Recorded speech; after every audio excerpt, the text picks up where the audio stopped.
Минало, богато със спомени.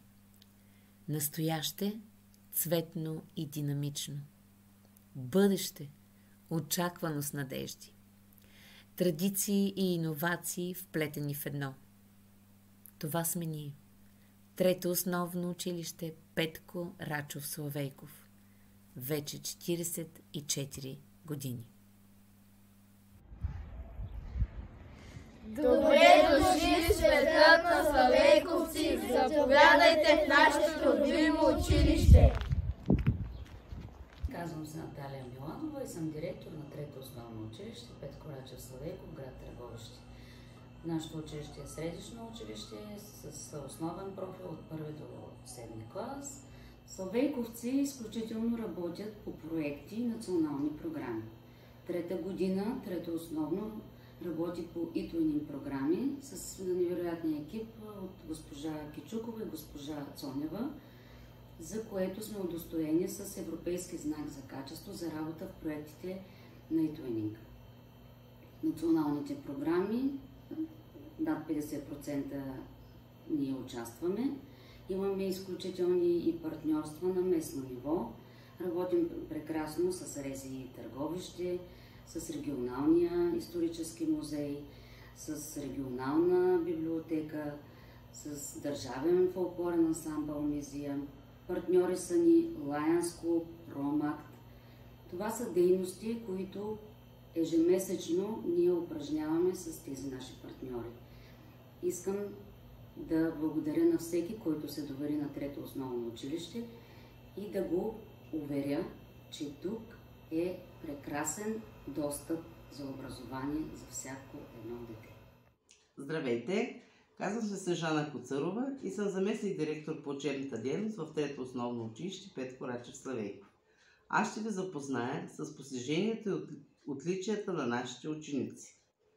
За трета поредна година нашето училище е на първо място в общинския кръг на националното състезание по безопасност на движението и 2 години е участник в националния кръг на състезание. Трето основно училище е единствената образователна институция, която е наградена в категория Инициативи за пътна безопасност от учебни заведения. Със своята кампания знам и спазвам правилата за движение. Много са участията ни в редица международни, национални и местни инициативи, олимпиади и състезания.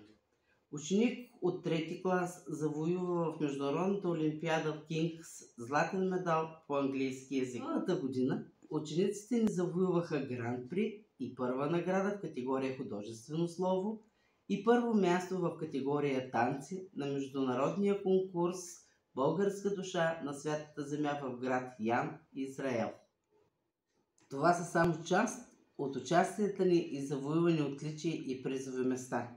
Заповядайте при нас, за да бъдем заедно в нашите успехи. Нашето училище е красиво и уютно. Фоайетата са украсени с стенописи, а коридорите грейват с тематична украса, която ни създава настроение за всеки празник. Имаме актова зала, в която провеждаме различни тържества и уроци. Класните стаи са снабдени с всичко необходимо за качествено образование. Базата е изключително богата, даваща възможност за самостоятелност в първа смяна, в целодневната организация на учебния ден, в спорта и в репетициите. Имаме Wi-Fi покритие в цялото училище. В ученическия стол на училището се предлагат закуски и топъл обяд, приготвени на място. Имаме целодневно медицинско обслужване. Трето основно училище Петко Рачов Славейков разполага с училищни автобуси и безплатен транспорт от и до всички населени места, от които са нашите възпитаници. Имаме 2 физкултурни салона, тенис зала, фитнес център и огромен двор, осигуряващ самостоятелно пространство за всеки отделен клас. Имаме си и игротеки. Това е пространство, в което се прекарва време за занимания по интереси. Кабинетите за допълнителна подкрепа пък са място, в което всеки ученик със специални потребности се чувства изключително комфортно. Училищната библиотека се посещава от много ученици всяка седмица в различни тематични разпределения. Нашият екип има една мисия, която смятаме, че е възможна. Стига да сме заедно. Искаме да развием талантите на децата, да ги направим по-креативни. Държим на дисциплината, държим на теоретичните знания, но най-вече на груповата работа, която да подкрепи съвместното изработване на проектните идеи. Работим много с художествени текстове, които обогатяват нашите деца и им помагат да разберат света по-добре. Вече втора учебна година в трето основно училище Петко Рачов Славейков се провеждат открити практики на интердисциплинарни уроци по различни учебни предмети. Това е прекрасен начин на обучение на учениците. Една съвместна дейност на повече от един учител, участващи в един учебен час. Така се постигат по-добри резултати в процеса на обучение и образование. Всеки един от педагогическите специалисти е включен в прилагането на тези добри практики през тази учебна година. Така се и нарича и плана ни за вътрешно-институционални квалификации, мотиватори. Това се опитваме да бъдем по програма мерки за повишаване на качеството на образование на нашето училище през тази година. Екипът за подкрепа на личностното развитие е от високо квалифицирани специалисти. С учениците ежедневно работят 2 психолози и логопед, а с децата са специални потребности и ресурсни учители. За успешната работа имаме медиатор и помощник на учителя. Съвкупността от дейностите за допълнителна подкрепа, които се реализират с децата и учениците, подобряват качеството на образованието им, осигуряват по-доброто им приобщаване в системата на училищното образование, както и тяхната бъдеща успешна реализация и социализация. Искаме да ви покажем и нашето музикално междучасие. То стана емблема на нашето училище и естествено любим момент на всички славейковци. Очакваме го с нетърпение и се включваме с огромно желание, за да се забавляваме от сърце, дори в едно малко междучасие. Редовната физическа активност влияе благотворно на физическото и психическото здраве на децата и подобрява качеството на живота. И сега е време да ви покажа моята любима част от училището. Това е танцовата зала. Казвам се Стойна Кичукова и тук имам честта да работя аз. Намерих огромна подкрепа в директорите и целия екип. Намерих деца, които са невероятни, малки войничета, които не спират да творят заедно с мен. Направихме Извора на Белногата по Петко Рачов Славейков, направихме Майчина сълза по Каралийчев. Сега правим по Чудомир последната си постановка, която ще се казва "Не съм от тях как Сийке". Работим я с главния хореограф на ансамбъл Мизия Любчо Василев.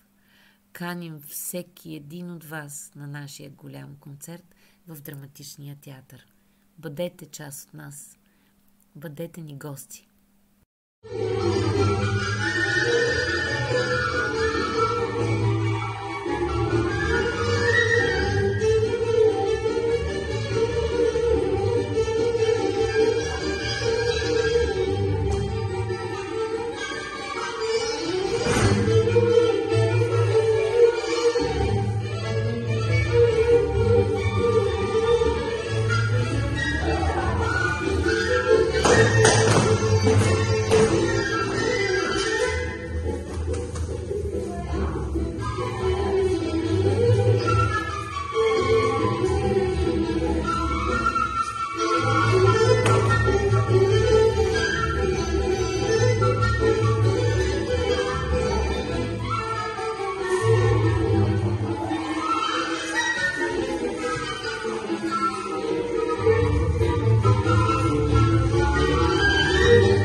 Трето основно училище Петко Рачов Славейков в град Търговище си спечели първото място в категория инициативи за пътна безопасност от учебните заведения в град Търговище със своята кампания «Знам и спазвам правилата на пътя». Тази кампания стартира още през 2021 година при откриването на БДП училищна външна площадка и вътрешен кабинет. В това направление нашето школо залага системни учебни занятия в целодневната организация на учебния ден. Спецификата на образователната институция като средищно училище от различни населени места изисква повишена култура и отговорност точно в направление безопасност по пътищата. От тази учебна година сме част от програма «Училища за пример» на фондацията «Заедно в час». Това е 2-годишна програма за професионално развитие на училищните екипи, структурирана като цялостно обучително преживяване. Училища за пример е единствената програма за обучение и подкрепа на училищни екипи в България, която насърчава цялостна трансформация на учебния процес, като поставя ученика в центъра на социално-емоционалните умения. Благодарим на всички, които се доверяват на сплотения колектив на нашето училище. Тук учителите са високо квалифицирани, търсещи нови методи на преподаване с грижа към всеки ученик и различен начин на управление на класните стаи. Екипа, очакващ бъдещите първокласници е госпожа Елена Цонева, старши учител в начален етап на образование, госпожа Айше Салиева, учител в начален етап на образование и госпожа Норай Хатип, старши учител в група за целодневна организация на учебния ден. Наговорени силни сме младите веки, растем и се учим чрез мъдри слова. Достойното име на дядо Славейков ще носим с дигнати гордо чела. Наговорени